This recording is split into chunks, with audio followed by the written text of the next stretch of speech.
¿Ya? Entonces, vamos a mirar eso.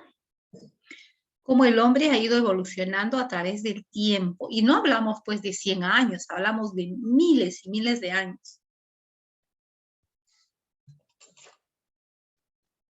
Entonces, ¿qué es la evolución? Es el cambio en la diversidad y en la adaptación de la población del organismo. En la diversidad y en la adaptación.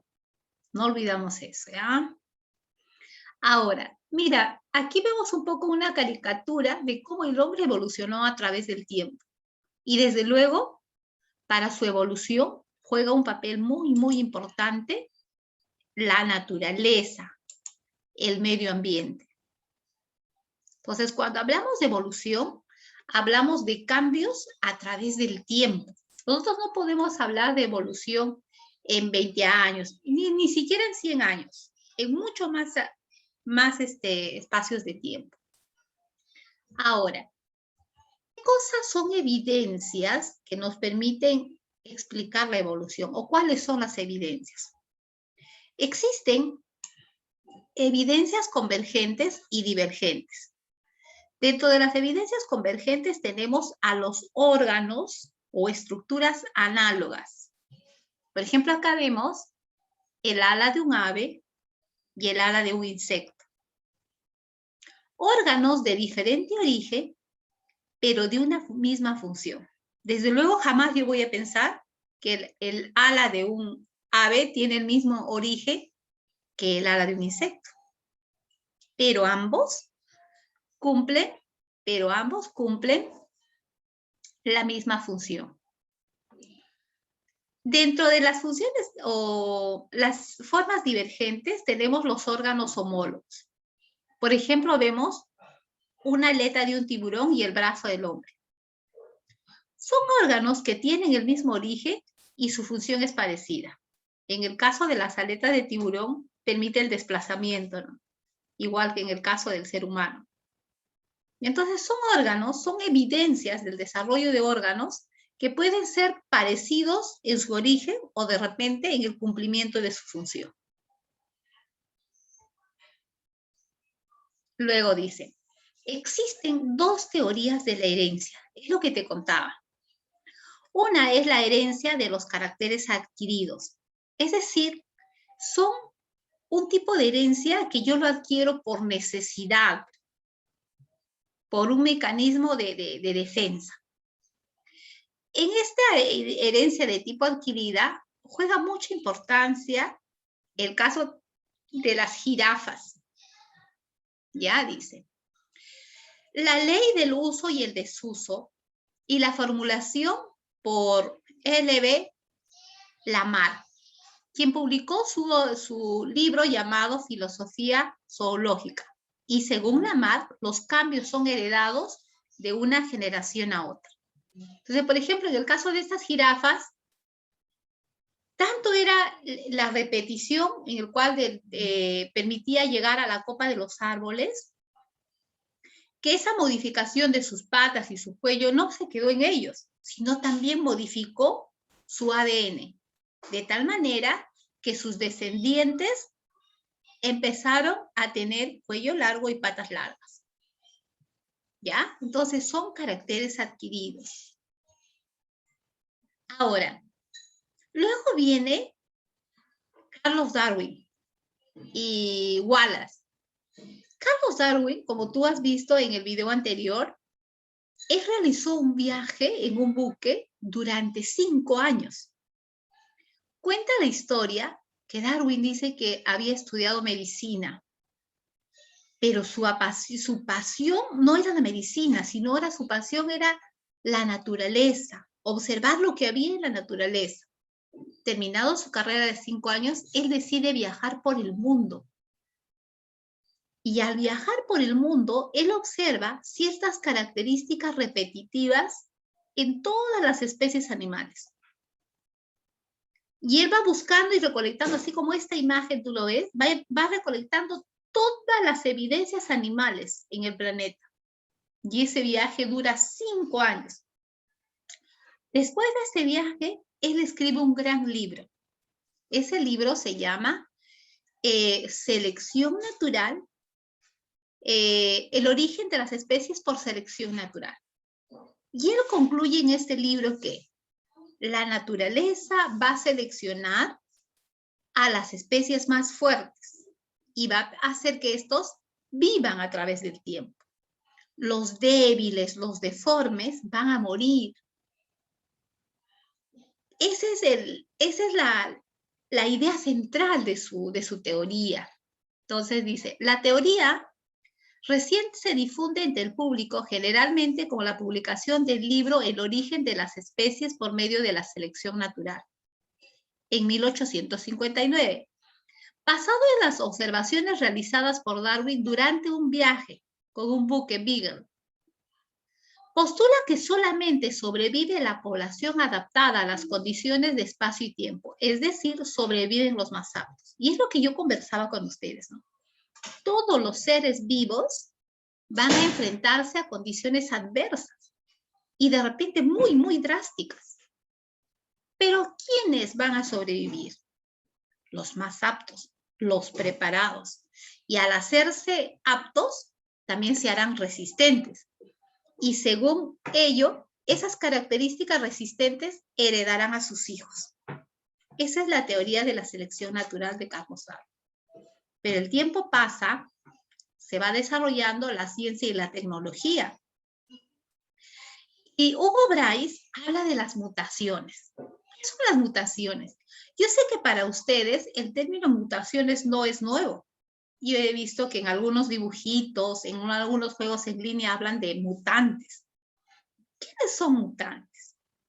Son aquellos organismos que han sufrido una modificación de su organismo de manera drástica. Por ejemplo, yo les cuento. Hacia 1986, si mal no recuerdo, hubo una gran catástrofe nuclear en el Chernobyl, en Rusia. Había una central nuclear y esta central nuclear explotó. Y al explotar, expulsó gran cantidad de energía nuclear. Esta energía es capaz de atravesar la piel, músculos y ubicarse en el núcleo de las células, provocando la alteración genética. ¿Y qué pasó? Este era un lugar experimental y sufrió un calentamiento y se produjo una gran explosión. Producto de esta gran explosión, se quemó, dice, 200 metros cuadrados a la redonda y se expuso una energía. En ese tiempo se dijo que esa energía que había liberado era una energía bastante nociva que iba a causar muchísimo daño en la naturaleza. Dice que los 200 metros a la redonda, después de esa explosión, estaba totalmente calcinado. Pero los científicos dijeron, en el futuro se va a ver lo peor. ¿Y saben qué sucedió en el futuro? La gente, los jóvenes y los niños de ese momento que habían sufrido la radiación de esa energía, sufrieron mutación de sus genes y tuvieron hijos con mutaciones genéticas, pero sus mutaciones eran severas, porque los hijos que tuvieron, dice que tenían inmensas cabezas, tenían brazos pequeños, piernas pequeñas. Entonces, en ese entonces se dio una gran mutación biológica, producto de ¿qué? De una energía de tipo de rayos gamma. Y esa es la mutación más evidente que se vio en la naturaleza, ¿ya? Y a partir de ella podemos decir, ¿qué son mutaciones? Son cambios drásticos que se producen en el ser humano o también en el ser vivo. Algunos de estos cambios drásticos van a degenerar la especie o algunos de estos cambios pueden ser para mejorar la especie, ¿ya? Entonces, Hugo Bryce dice, ¿no? A lo largo del tiempo y de la vida de los seres vivos, van a estar sujetos a muchas mutaciones. Y justo él dice, ¿no? Algunas de estas mutaciones serán positivas y que mejorarán la vida y la raza de ciertas especies, y otras serán limitantes, ¿no? Entonces acá, acá nos habla de ello. Entonces las mutaciones también tuvo mucho que ver con, con la evolución de las especies. De repente tú en algún momento escuchaste una curiosidad que hablaban suelen haber en las zonas altoandinas, hablar, ¿no? Nació el niño árbol, nació el niño tal y nació el niño cual. Y algunas le dan, pues algunas buscan explicar estos fenómenos en función a creencias religiosas. Pero ¿qué cosa es lo que sucede? Lo que sucede son mutaciones genéticas. ¿Y por qué pueden haber estado sometidos a algún agente? Generalmente puede ser agente de tipo magnético. Y eso altera las células en formación. Ya, entonces, las mutaciones son cambios a la información genética, creando mutaciones que pueden hacer que esta persona sea, desarrolle una capacidad superior o muy con el contrario lo limita. También cuando se habla de evolución, se habla del neodarwinismo, es decir, de la nueva teoría de selección natural. Pero cuando se busca explicar el neodarwinismo o el nuevo darwinismo, se busca explicar con ayuda de unas ciencias nuevas que permiten dar una mejor explicación a lo que Darwin lo dijo en el futuro, en el pasado. Darwin en el pasado tenía muchas limitaciones porque no conocía de ingeniería genética, no conocía de informática. Pero cuando ya a partir del siglo XX se empieza a conocer estos instrumentos, entonces permiten que la teoría de Carlos Darwin tenga mayor sustento. Por ejemplo, la evolución ocurre a lo largo de muchas generaciones. Como yo les decía, yo no puedo hablar generación de mi abuelito a mí. Sería muy corto tiempo buscar explicar eso. Otro, en una población encontramos una determinada posa genética. ¿Eso qué quiere decir? Que cada grupo de personas tienen una carga genética, dentro de lo cual se puede hablar, por ejemplo, de color de cabello, de color de piel, y mucho, ¿no? Por ejemplo, cuando venimos de una descendencia, por ejemplo, en provincias, vamos a poner, la gente de Arequipa tiene una carga genética propia de ellos. La gente de Puno tiene una carga genética, es que es propio de ellos. Y a eso se llama, cada grupo de personas tiene una carga genética. En algunas culturas se busca conservar esa carga genética y por eso se dice, no puede haber matrimonios con gente de otros lugares. Solamente se puede casar con gente de su especie, de su raza. En algún momento la gente ha sido muy cuidadosa de su linaje, pero a eso se refiere.